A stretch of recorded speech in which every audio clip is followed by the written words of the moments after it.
how is a pool constructed? Now, this example here is showing a cross-section of what's called a bond beam. Now, what is a bond beam of a swimming pool? The bond beam is like the lip of a cup. If you notice the top rim or edge of a cup, even a styrofoam cup, it has a larger section to it. If you were to cut that away, that cup would be you wouldn't be able to grab it because it would just be all gooey. So basically, the way that we construct a swimming pool is this is the structural reinforcement or the footing, but rather than a footing being on the bottom, it's at the top. Now, this is the standard construction technique that most swimming pools work under. 3/8 inch rebar. There's 4 of them in the bond beam itself with a 3/8 inch rebar coming up the side of the swimming pool. A typical construction is 12-inch on center steel. The other item we're showing here is a cross-section of the bond beam, then how the deck is then resting or nesting on the deck or on the bond beam itself. Now, this is called a floating deck technology. So when the soil that is back here, when it gets wet, it will actually expand and lift this deck off of the bond beam of the swimming pool. Shasta years ago has decided that that's not the way we're going to build a swimming pool, and we're going to use what's called a premium method of construction.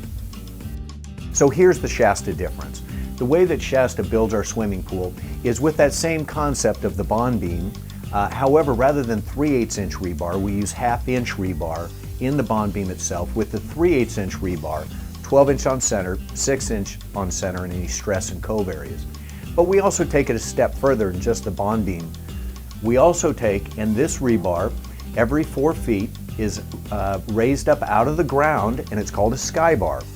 When the deck crew comes in to form and pour their deck, this is bent over, as you can see in this example, and then tied into a structurally reinforced footing on the backside, all 3/8 inch rebar. Now, what this does is this locks the deck into the bond beam of the swimming pool, preventing that heaving concept in that earlier picture that we looked at. Now, we also go a step further, and on the back side of the decking edge, we use pylons, 1 every 8 feet. It's just inside the back edge of the decking, and what this does is it provides structural reinforcement on that back side of the decking, preventing the deck from ever rising or heaving down. Now, it also does another thing.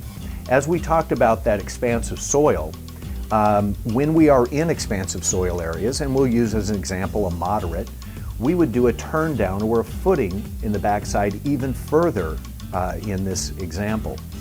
It would be 12 inches deep, and then what that does is as water gets wet in the back, when it rains, you're washing off your deck or the kids are playing or whatever it might be, is this soil back here will get wet. However, it won't travel all the way down and then come back up underneath the decking, causing that decking to heave or lift. Now, that's exactly the opposite in a standard construction technique of nesting the deck. That deck is fully exposed to the elements, when indeed the premium construction method of doing things, and the way Shasta Pools does things, is to protect that decking long after we've left.